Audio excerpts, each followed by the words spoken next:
Agora eu gostaria mais que as pessoas pudessem primeiro se identificar e depois fazer a sua pergunta. Ok. Boa tarde, meu nome é Márcia Machado, eu sou de Fortaleza, do estado do Ceará. Eu sou professora da Faculdade de Medicina, do Departamento de Saúde Pública, e atualmente sou pró-reitora de extensão da Universidade Federal do Ceará. Primeiro, dizer que é um imenso prazer ouvir o professor César Victor, que conhece muito bem a nossa realidade. César Victor nos ajudou na realização de um estudo chamado PESMIC. É uma série de estudos que são feitos com 40 mil famílias no estado do Ceará, onde a gente avalia uma série de indicadores.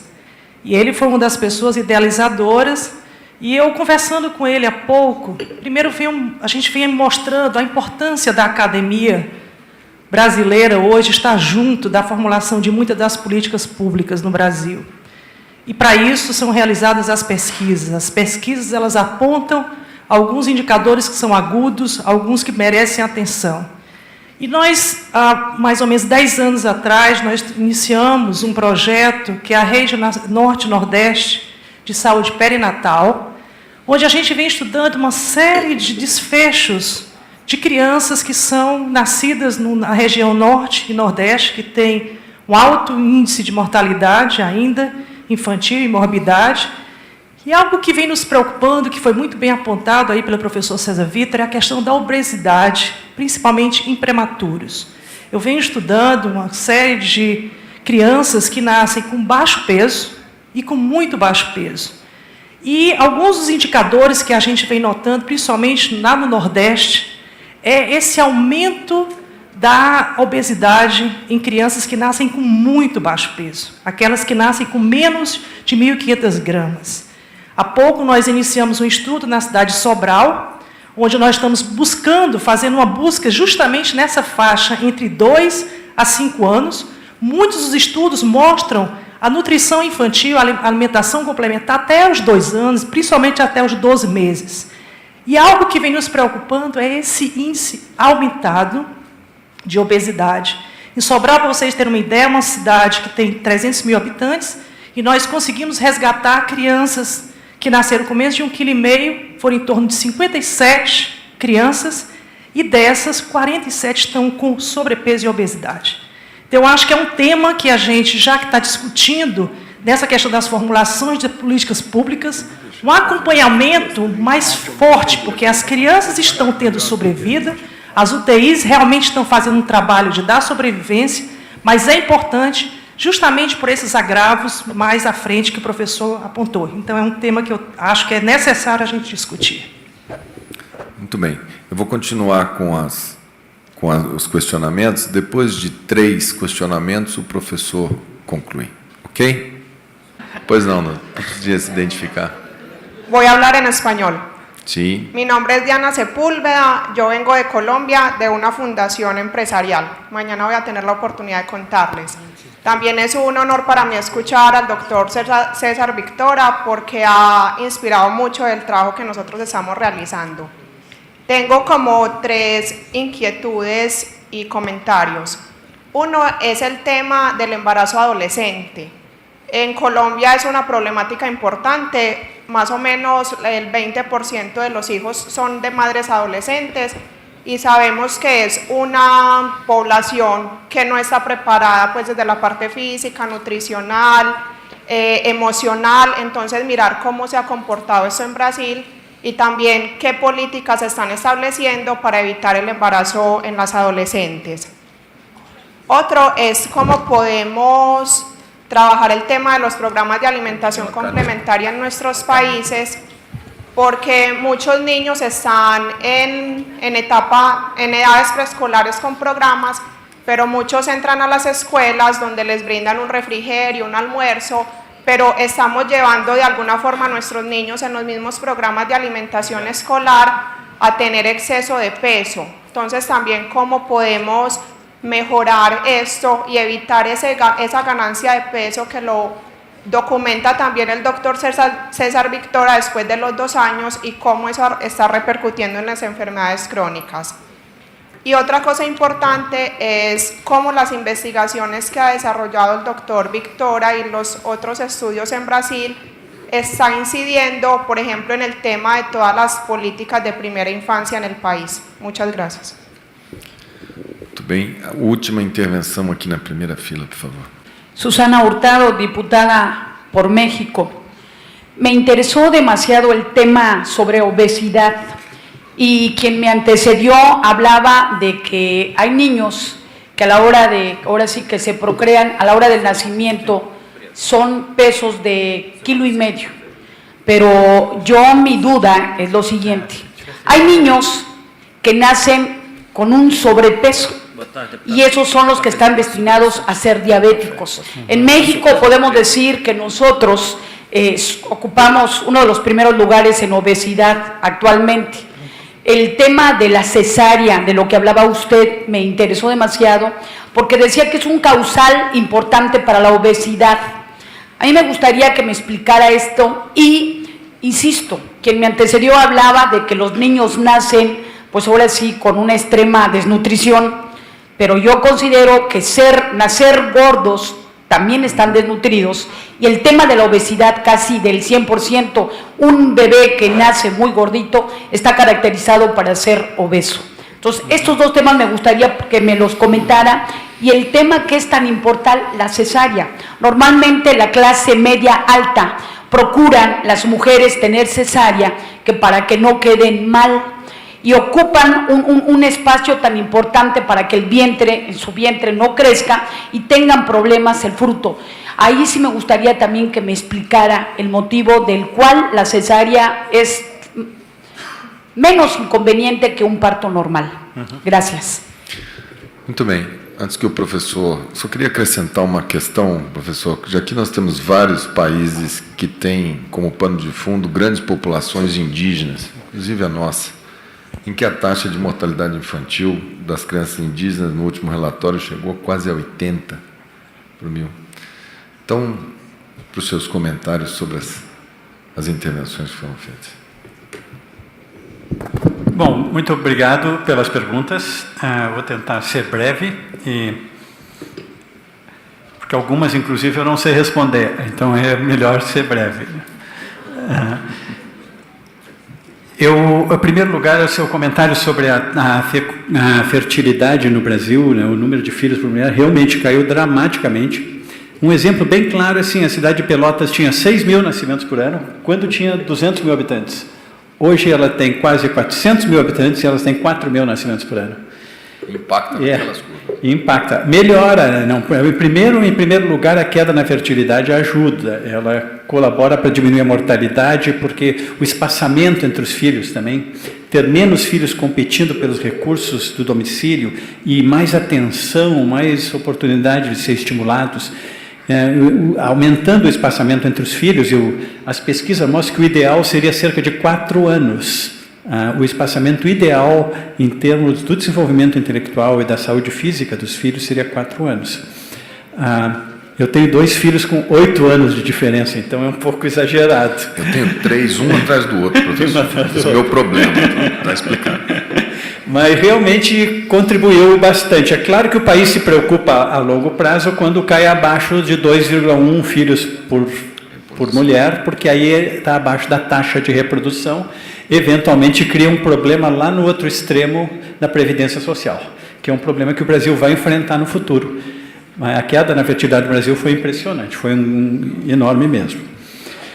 A Marta, que é uma velha amiga minha, velha não, mas de longo tempo, uma amiga minha de longo tempo, ela comentou a experiência do Ceará, que também é conhecida no mundo inteiro, os resultados obtidos do Ceará na década de 80 e 90, e mencionou um aspecto muito importante. A pior combinação que existe é uma criança ser subnutrida intrauterino, quer dizer, nascer com baixo peso, ou ser subnutrida nos 2 primeiros anos e depois engordar. Por quê? Porque ela é programada para ser subnutrida. Existe um processo que chama programação biológica, em que o organismo dela está recebendo do ambiente, está recebendo pouca comida, está tendo muitas infecções, está dizendo, olha, o organismo está pensando assim, eu vou ser pequeno, o meu pâncreas vai ser pequeno, o meu fígado vai ser pequeno. E quando chega numa dieta rica em calorias, quando começa a comer hambúrguer, quando começa a comer chips, a tomar refrigerante, essa criança não consegue lidar com isso. Então aparece diabetes, aparecem as doenças cardiovasculares, aparece uma série de outros problemas metabólicos e de doenças crônicas que representam a pior combinação possível. Essa subnutrição seguida pela obesidade, que é um pouco o que o Brasil passou também. O Brasil está enfrentando taxas elevadas de uma série de tipos de câncer, de doenças cardiovasculares. A diabetes no Brasil está aumentando muito, porque nós somos uma geração que foi subnutrida na infância e que agora está obesa. Então, um problema sério de saúde pública. A Diana, nossa colega da Colômbia, fez umas perguntas, uma delas sobre mãe e adolescentes. O que a gente tem observado é o seguinte: a maternidade na adolescência é principalmente um problema social. Em termos biológicos, o risco maior é daquela mãe muito jovem, 13, 14, 15 anos, até 16. Depois dos 17 anos, a mãe estaria biologicamente pronta para ter um filho. Seu filho pode ser saudável, mas é um problema social. E é um problema social porque interrompe a escolaridade, porque leva uma série de consequências familiares que são daninhas. Mas, realmente, o que nos preocupa no Brasil também é que o número de mães adolescentes de 17 a 19 anos está caindo muito, mas de 13 a 15 não, está aumentando. E a reincidência também. Exatamente. E a reincidência da mãe adolescente, aquela mãe que chega com 20 anos já teve 3 filhos ou 4. Então, é uma questão importante também, principalmente essa questão muito precoce. E ela tem menos acesso a métodos contraceptivos, por questões familiares, por questões sociais. Então, é uma questão importante mesmo. E a gente tem que continuar a monitorar isso, porque aparentemente, se eu pego todas as adolescentes do Brasil, está melhorando, mas aquela muito precoce e a reincidente estão piorando. Tá? Outra questão interessante também levantada aqui é a questão do lanche, da comida escolar, né, dos programas que dão comida para fixar a criança na escola.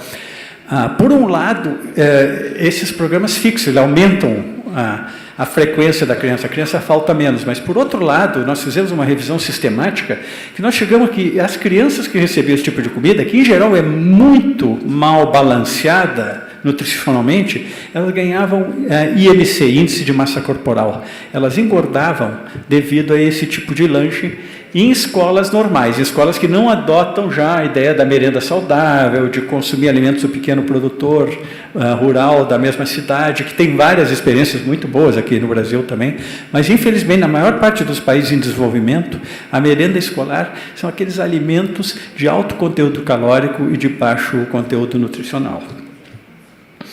Eu tenho mais umas perguntas aqui. A deputada Suzana fez umas questões muito interessantes.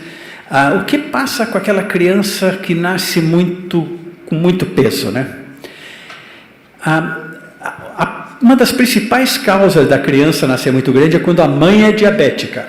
Se a mãe é diabética, essa criança nasce, como a gente chama, macrossômica. Ela nasce muito com peso elevado. Claro que ele tem que ser prevenido pelo tratamento do diabetes gestacional, tem que ser prevenido no pré-natal.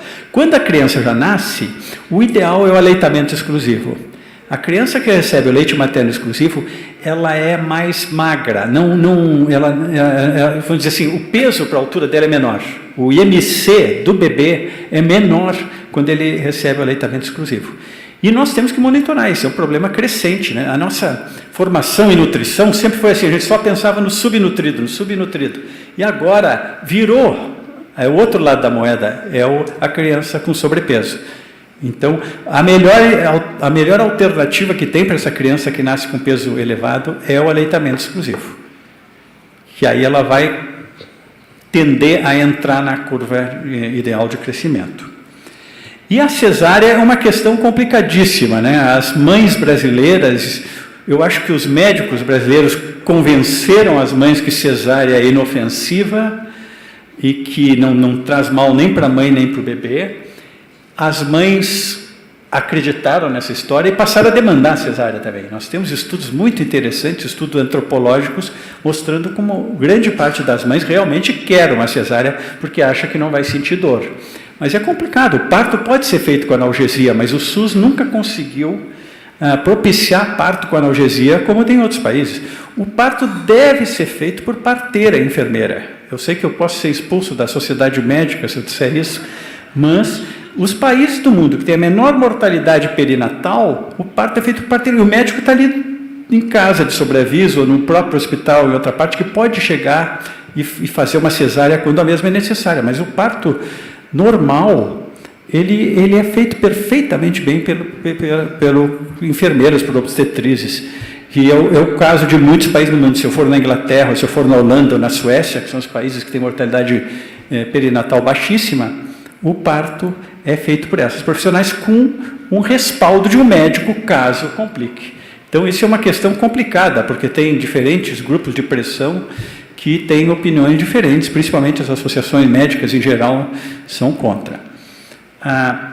E a outra coisa que nós temos que dar conta é o seguinte: vejam bem, o Brasil está indo muito bem na mortalidade infantil, mas não na mortalidade materna. E nós temos realizado alguns estudos que vão ser publicados no futuro, que sugerem que o excesso de cesarianas no Brasil contribui para a mortalidade materna no Brasil não cair tanto. Cerca de 20% da mortalidade materna no Brasil seria por cesarianas excessivas, porque a cesariana é uma cirurgia. Ela tem anestesia, tem um risco maior de uma embolia, ela tem todos os riscos de uma cirurgia. E, portanto, na mortalidade materna, nós podíamos estar, talvez, alcançando os objetivos do milênio, que nós não estamos alcançando, porque nós temos um excesso de cesarianas. 57% de cesarianas, e está aumentando 1 a 2 pontos percentuais por ano. Quer dizer, eu tenho certeza que no ano que vem vai ser 59%, e daqui a 2 anos vai estar acima de 60%, como já é naqueles municípios que eu mostrei antes. E, finalmente, a questão o Brasil melhorou, as desigualdades regionais diminuíram, mas a população indígena continua altamente vulnerável. Toda a América. Não só no Brasil, mas toda a América. E é uma questão que tem pouca visibilidade. Eu acho que ela devia ter mais visibilidade. Nós devíamos fazer mais pesquisas nacionais. E eu quero aproveitar aqui para fazer... Eu não sei se tem colegas do Ministério da Saúde aqui, mas a última pesquisa nacional de saúde reprodutiva, materna e da criança foi em 2006. Nós estamos há 10 anos sem uma pesquisa. E esse tipo de pesquisa que pode evidenciar: o indígena é mais subnutrido, o indígena morre mais. Esse tipo de pesquisa, os países... Eu tenho inveja da Colômbia. A Colômbia tem uma pesquisa a cada 4 anos. O México tem grandes inquéritos nutricionais do país inteiro, muito recente, saiu agora, eu creio que o ano passado. O Brasil não tem inquérito desde 2006. Isso eu acho que é inaceitável. E nós não sabemos. Se nós não sabemos diagnosticar o problema, como é que nós podemos tratar essa gama de problemas que estão aparecendo agora, na medida em que diminui a subnutrição, mas persistem as diferenças com as populações indígenas, em que aumenta a obesidade da criança? Quais são os grupos sociais que estão mais afetados pela obesidade? Em muitos países, os países ricos, por exemplo, é a criança pobre, não é a criança rica que é mais obesa. A criança rica tem mais atividade física e tem uma dieta mais saudável. Esperaria encontrar alguma diferença nas favelas, professor? Também. Nas áreas de exclusão? As pesquisas feitas, comparando favelas com não favelas, até 2006, que foi a última pesquisa, elas mostram uma diferença na desigualdade. Melhorou. Mas eu tenho certeza que se a gente começar a investir agora na desigualdade de subnutrição, porque até lá nós estamos preocupados com a subnutrição. Nos 10 anos que se passaram desde a última pesquisa nacional, nós temos que nos preocupar com a obesidade. E é muito provável que a gente já ache mais obesidade em crianças. A gente sabe que no Brasil é o seguinte: no Brasil, quem é obeso, em geral, maior índice de obesidade é mulheres pobres, porque nós temos pesquisa de adulto, não temos de criança, e homens ricos. Por quê? Porque as mulheres pobres se alimentam muito mal, as mulheres ricas têm mais preocupações estéticas, e os homens pobres no Brasil ainda fazem trabalho manual, que é um grande consumo energético, então eles ainda gastam muita caloria, muita energia no seu trabalho, enquanto que o homem rico não gasta. Então é uma situação um pouco paradoxal. Mas eu espero ter respondido as perguntas. Muito bem. Quero agradecer ao professor César, registrar aqui a presença da deputada professora Dorinha, deputada Zenaide Maia, vamos encerrar essa mesa para que a gente possa dar prosseguimento aos trabalhos. É isso? Isso aí. Pois não? Pois não, pode fazer. Oi. A direita tem que ter um representante. Sentei sem querer nesse lugar aqui. Rubens. Mas é bom, eu sou da direita. Ministério da Saúde, Conselho Nacional de Direitos da Criança e do Adolescente. Eu queria, na verdade, fazer uma pergunta para ambos, né? Para o palestrante e para o deputado, considerando esses 3 problemas que foram selecionados pelo senhor como os mais relevantes da saúde nesse momento, né? Cesarianas, prematuridade e obesidade infantil. Que ações à frente parlamentar pela primeira infância, que ações legislativas poderiam enfrentar cada um desses 3 problemas? Bom, do ponto de vista legislativo, a gente tem uma agenda, inclusive, acho que amanhã nós temos uma discussão sobre publicidade nos meios de comunicação, publicidade direcionadas ao público infantil. É uma luta de tentar regulamentar. Nós temos aqui projetos sobre cantina saudável, sobre alimentação nas escolas, também de tornando obrigatórias e deixando fora do ambiente escolar algumas propostas de alimentação que são muito pouco recomendáveis, mas isso faz parte de um debate onde a gente entra o livre comércio, onde a gente entra a educação, onde a gente entra uma série de outras ações. Do ponto de vista do parto, o que essa casa está discutindo, tem aqui projetos de lei, mas também esbarra numa série de preferências da mulher, que a gente não pode proibir. A gente tem as recomendações médicas, que a gente não pode cercear.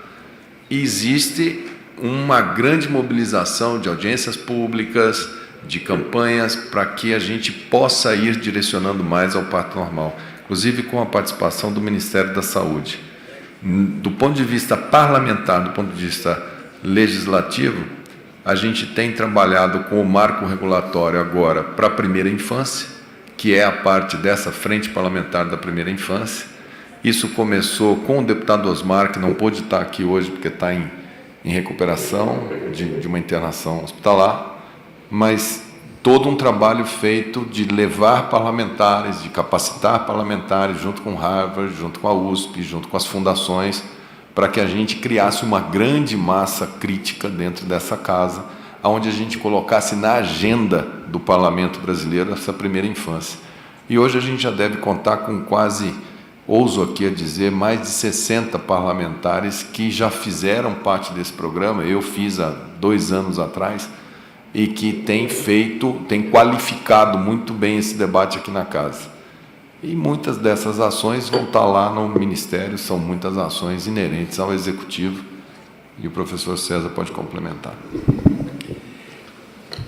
Eu não tenho tanto conhecimento quanto o deputado sobre o que está ocorrendo aqui dentro, mas o que eu tenho observado em geral no Brasil é que há bastante resposta do legislativo nessas preocupações que nós cientistas apontamos. Às vezes demora um pouquinho, às vezes leva um certo tempo para um problema ser identificado, ser reconhecido como um problema de importância e que se atue dentro do marco legislativo para contornar essa questão. O Brasil é exemplo em várias coisas. O Brasil tem sido... mesmo esse exemplo do programa de merendas saudáveis, talvez não a nível federal ainda está sendo processado, mas vários estados têm tomado a liderança nisso.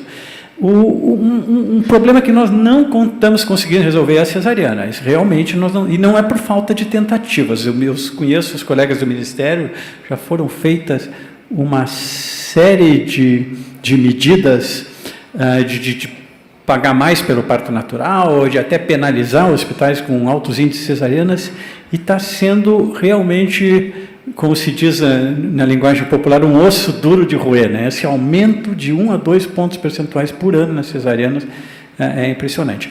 Eu creio que isso vai começar a ser levantado quando entrar também o judiciário no meio. Eu acho que Eu já sei que o Ministério Público tem algumas iniciativas nesse sentido, mas é inadmissível que um município tenha 90% de cesarianas. É inadmissível. Isso é um risco. É um risco para a saúde da população toda desse município e é um risco para a próxima geração, porque nós estamos recém começando a descobrir o que uma cesariana pode levar a causar 30 ou 40 ou 50 anos depois, que ela pode levar. A epigenética está aí, o professor Jatterson vai dar uma aula sobre esse tema.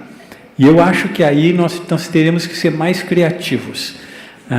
Aquela história, minha mulher é obstetra, então ela me diz assim, olha, eu tive muito colega processado por não fazer uma cesariana e nenhum processado por fazer uma cesariana desnecessária.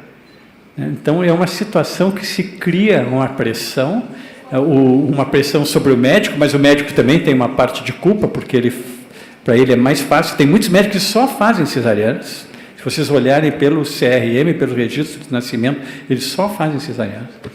E eles ensinaram às mães que isso é normal, e não é normal, e tem riscos. E como o risco de mortalidade materna é um risco baixo, né? Nós temos tipo 50 mortes em cada 100 mil nascimentos, quer dizer, um risco pequeno, morrerem mais 2 ou 3 não se nota muito nas estatísticas, mas quando se faz estudos de base nacional, aí sim aparecem esses riscos mais elevados, né? Só para colaborar, eu sou ortopedista pediátrico, eu pego as crianças, muitas vezes sequeladas, com paralisia cerebral, paralisia obstétrica, muito relacionadas a esse episódio. E isso é uma curiosidade que eu sempre tive, mas em 98 o Ministério da Saúde, à época, era um outro governo, baixou uma normativa que só pagaria 40%, taxa máxima 40% de cesáreas. Se fizesse acima daquilo, não pagaria. E houve uma normativa meio vertical. A partir de hoje, 40%. E eu percebi em 99, 98, 99, depois relaxaram, um aumento, porque, embora respeite a colocação de que o parto normal possa ser feita por qualquer profissional ou qualquer pessoa prática em conduzir um parto normal, mas nós desaprendemos a partejar. Os grandes médicos parteiros, vou colocar assim, eu sou o 5º filho da minha mãe, nascido de parto normal. A minha mulher já teve 3 filhos de parto cesariano. É uma geração. E as parteiras foram substituídas pelos médicos, que optaram pela cesariana. Hoje nós não temos porque se o parto não for complicado, ele vai nascer aqui, no carro do bombeiro, no carro da PM, em casa. É um processo natural. O duro é quando complica. Se formos dar às enfermeiras, teremos que capacitá-las até para perceber a hora que precisa chamar para poder fazer um parto cesárea. Mas é um debate muito grande, essa casa é muito viva, esse debate está acontecendo aqui dentro de uma maneira muito intensa e nós estamos juntos com todos vocês procurando caminhos. Eu acho que esse é um debate de toda a sociedade. Podemos, então, encerrar? Muito obrigado, professor Céu.